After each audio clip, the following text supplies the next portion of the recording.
Yo guys, Coach Theo here on Common Sense.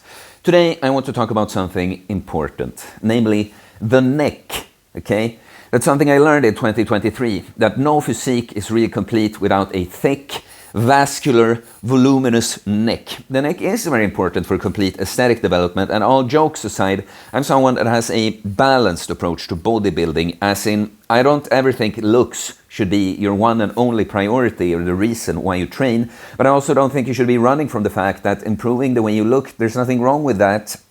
And it doesn't have to be from like a shallow or insecure perspective, like, oh, I'm doing this to gain the approval of women so they'll think I'm hot, or guys are gonna think I'm cool with all my muscles. No, it can just be that you treat yourself like a piece of art. It's a self-development practice and you're just looking to improve your sculpture here. Nothing wrong with that. And the neck is, especially for the natural, that can get quite big, but will sort of disappear a bit more in a t-shirt. Improving on all those body parts that still are visible is going to do a lot for your complete aesthetics.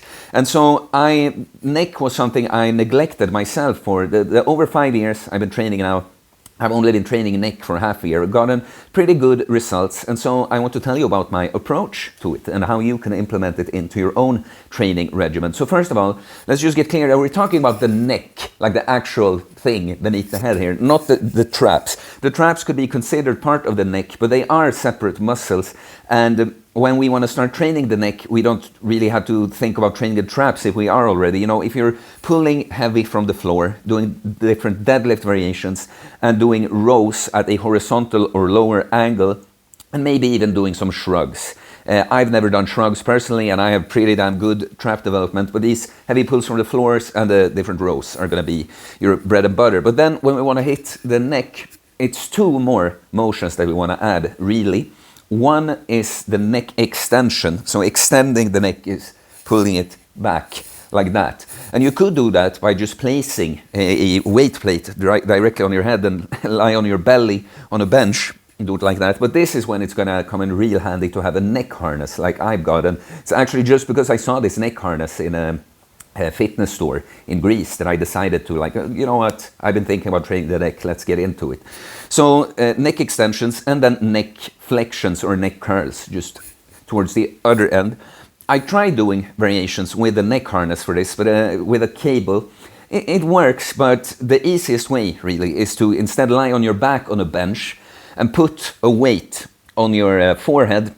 And you want to be using something, some kind of cushioning, like a towel, even a little beanie. I've just used this neck harness, but without the chain, and I just use it to have some padding in between, because putting a lot of weight directly on your forehead isn't all that nice. But then just curl inwards like this. And these are the two main exercises. So the neck can bend to the side and rotate. I don't know all the muscles of the neck as well as I know the rest of the body. But I know that for these flexions to the side, for instance, it's the same muscle, like the one here, that also does the neck flexion.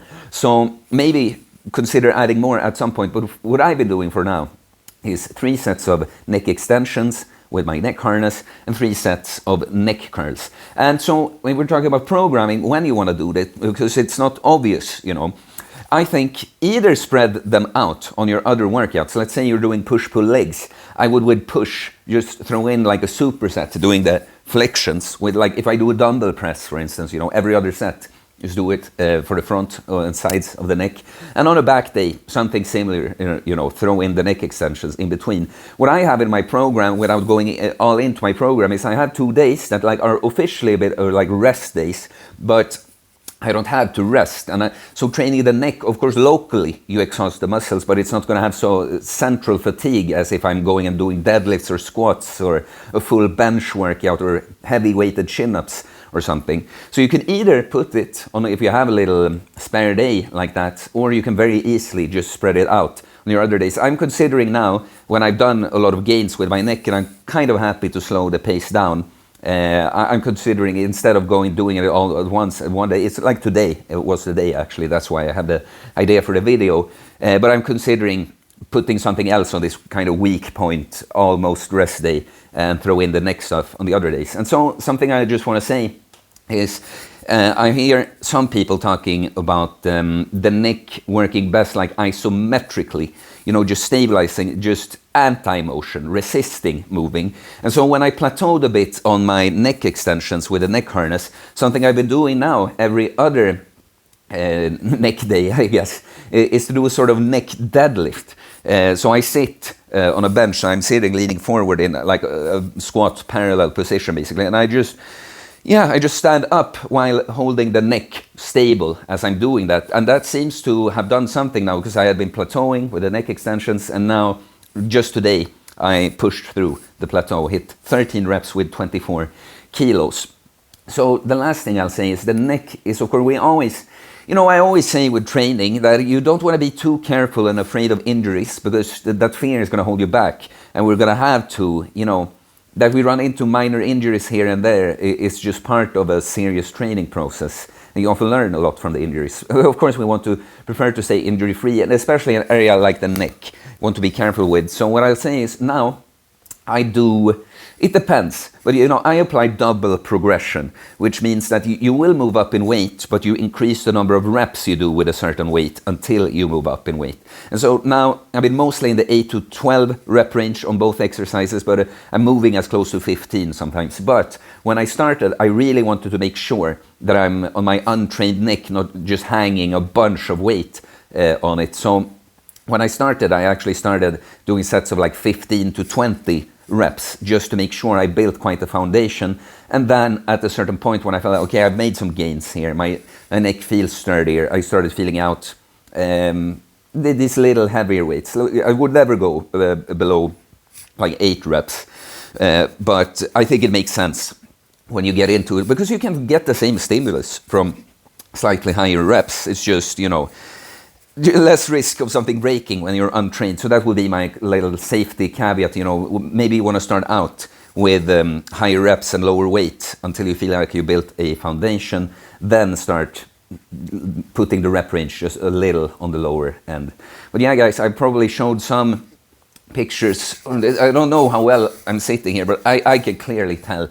I increased the girth of this neck. There's stuff going on here sometimes that I've never seen before, and when I start here's a typical spot, I will just massage myself a little bit, and I can just feel there's more meat sitting here now. And the goal is to make it so that my head and neck together looks like an A. Like everyone, even if they're taller than me, they're always supposed to feel like they're looking up at me because my neck is so wide. No, but guys, I guess I can round off by saying that, it's so much fun with bodybuilding. It doesn't have to, so many people, I'm sure not you that found this video or following this channel, but some of you, I'm sure, but some people seem to think that it's such a shallow thing, like, he just cares about building muscle, he just cares about how he looks, and it's kind of like, yeah, I care about those things, but not for the reasons you think. Not because I'm so, I want to be so beautiful. Everyone is supposed to admire me and think I'm so cool. And I'll gain things from this approval or whatever. Like, yeah, to some extent, because this is my job, I gain legitimacy to some extent with the way I look. But mainly I started with this as apart from the health stuff with diet and just taking care of yourself with training and that, my entrance into bodybuilding is like, I think it's just fucking fun. I see myself as my role-playing character. I just want to level myself up so I look as cool as possible and just max the stats. And now my neck, I had put too few of my stat points into the neck. And now I have, and I'm just happy. I found like another little area. Not that I'm all done with making gains in other areas, but I could make some noob gains, and I can definitely see how it feeds into my overall aesthetics, guys. So, I guess what I want to get at is so many people feel as if training is something they have to do. They want to. The funny thing is that kind of person that would project that onto someone like me, they really care how much with the way they look. And that's why it feels, I must do this, I must hit the gym like this, I must eat like this so that I'm good enough, so I look good enough. And it's like, no, I get to, it's fucking fun. I want to be a beast with a thick, vascular, voluminous neck, among other things. So yeah, guys, please let me know if you tried hitting the neck, or if this video inspired you to get into it, I want to hear all about it.